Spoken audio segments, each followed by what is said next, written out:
Hey guys, and welcome to The Broken Sword, your home for all things Lord of the Rings and Tolkien. In today's video we are looking at the legendary Prince Imrahil of Dol Amroth. Build me an army worthy of Gondor.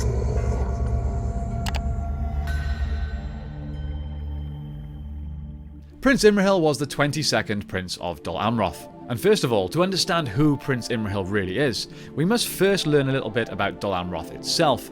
Imrahil ruled the fiefdom of the Belfalas, which itself was a province on the western coast of Gondor. As such, Prince Imrahil owed fealty to the King of Gondor, or in the King's stead, as we have it during the Lord of the Rings, being the Steward of Gondor. Prince Imrahil and his importance can be found through his noble lineage, and his lineage is evidenced by the mature and excellent advice he would offer the last remnants of the free people of Middle-earth at the Battle of the Pelennor Fields, and the following when marching upon the Black Gate. Indeed, it was Prince Imrahil's idea that Aragorn proceeds in that moment as King Elessar, to further provoke Sauron into believing Aragorn possessed the One Ring and intended to make use of it in battle. Doing all of this to give Frodo and Sam a chance to make it into the Cracks of Doom itself to complete their mission. So in this video we will look at this important, if not minor character, who was among the very characters left out of Peter Jackson's trilogy. The line of Imrahil goes back many years and is linked to those faithful that had escaped the downfall of Númenor and settled in Middle-earth. His house is known as the House of Dol Amroth, and this is where the title of the Prince of Dol Amroth comes from, the leader of these people. This house is interesting as it's one that comes from the marriage of a Númenorian man, Imrahil, and a Sylvan elf, Mithralas, who was an elf maid of Nimrodil of Lorien. It is said that one day she became lost in the woods of Dor en Ernil, being one in the southern regions of Gondor, and this is where Imrahil found her. They would fall in love and get married, and this is where the line of the House of Dol Amroth would begin, meaning from all of this that the princes of Dol Amroth had some elvish blood in their veins, and Imrahil, being the 22nd prince, still held a strong enough strain that Legolas could tell it was there.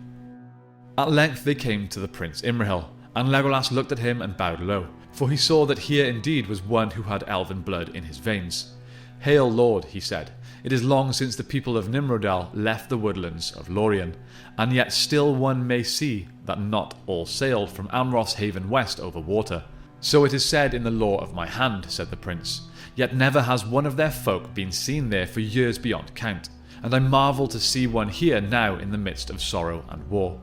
Imrahil is one of the greater nobles in the Kingdom of Gondor. Despite his position of prince being lower than that of a steward, Imrahil's sister, Finduilas, was in fact married to Denethor II, Steward of Gondor, though she died quite young at the age of 38. That would be young for most people, but this is extremely young for a woman of Dunedain blood.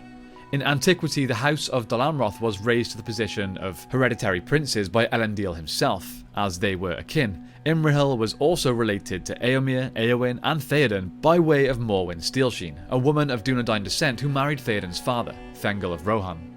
She was one of the Dunedain of the south, and it is from her blood that her descendants, like Éomer, were taller than the average member of the Rohirrim.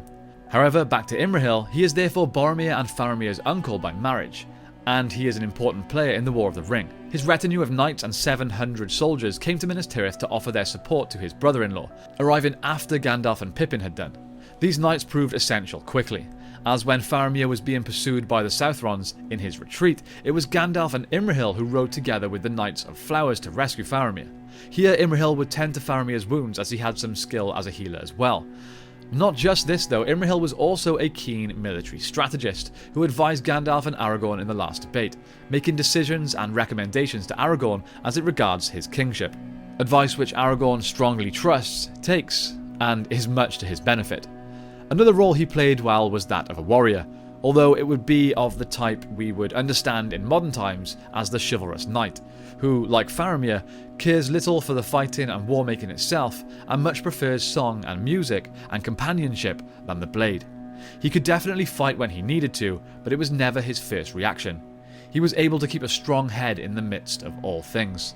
This is also shown when it is Imrahil that recognises Éowyn was not dead after her wounds from the battle with the Witch King of Angmar, and in doing so got her to the Houses of Healing in time for her to be healed.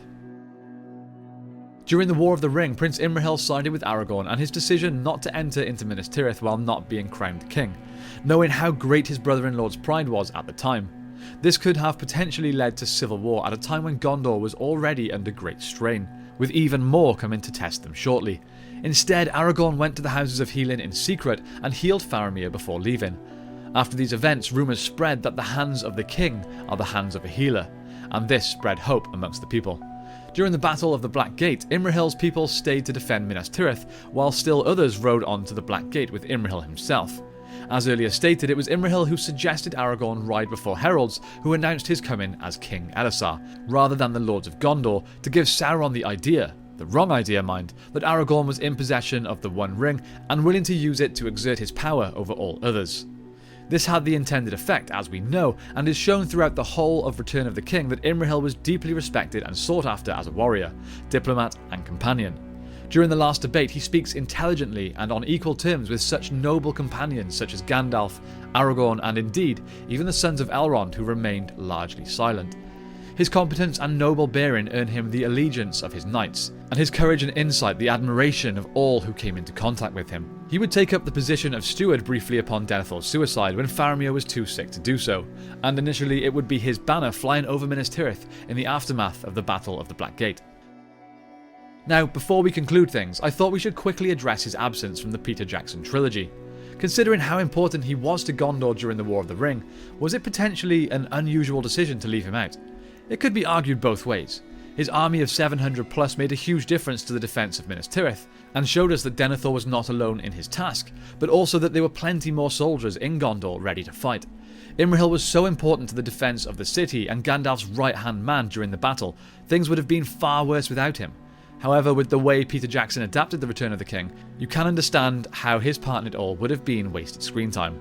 Gandalf was shown to be the true rallier of the soldiers of Minas Tirith. They wanted the odds of their victory to seem far worse, and Denethor was treated in such a way that he completely cut himself off from everybody else in that adaptation. It would have gone against what had already been set up if Imrahil and his Swan Knights suddenly arrived. Along with that, there were already many characters in the movies, so to introduce another strong and powerful leader in the third movie may have just bloated the cast that little too much. Especially as they chose to use the Army of the Dead to save the day instead of the Grey Company. I do believe this is a bit of a shame, as we would have gotten to see that white swan flying as they charge into battle, and that would have been epic. But sadly, we'll never get that now. So there we have it, a quick look at Prince Imrahil of Dol Amroth, the leader of the House of Dol Amroth. A man who quickly came to the aid of his brother-in-law, Denethor the Steward, and one who served his rightful king, Aragorn, without question. He came from a line of Númenórean and Elven blood, meaning he both literally and figuratively stood head and shoulders above most men, and his greatness was shown not just in his appearance, but in his actions as well. He became steward of Gondor for the briefest of times when Denethor took his own life, only to pass that command quickly on to Gandalf, as he knew that that was the best thing to do for Gondor. He was never at any risk of his pride getting in the way. This would be why Aragorn would keep him as a part of the Great Council of Gondor after the War of the Ring. Prince Imrahil was truly a wise man, a great leader, and a true Prince of Dol Amroth. With that, time now has come for the question of the day, which is, do you think missing Prince Imrahil from the movies was a mistake, or was it the right thing to do? Would he have just been another side character in an already large cast? Or did they miss out on a potentially great part? Let me know your thoughts in the comments down below. Now it's time to shout out our patrons. You guys are of course back in our short film, and we are making very good progress, and I cannot thank you all enough for helping us with that. There's tons of behind the scenes content coming for our Patreon right now, so if you want to get involved, you want to see what's going on, you can sign up to any of our tiers, and there are loads to choose from, so whether you want to support us for $1 a month or $50, check it out. A special shout out goes to the Divine Power tier members of Kevin and Abram, the Fire Demon members Nashith and Gregory, and the Wizard staff members John, Andrew, Jennifer, Hunter and David. You are all true legends of the Brohirrim. If you've made it this far guys, be sure to hit subscribe and the bell icon as well, so that you know when all future videos go up. Thank you all for spending time with me today. I hope you enjoy the rest of your day. I will see you next time on The Broken Sword.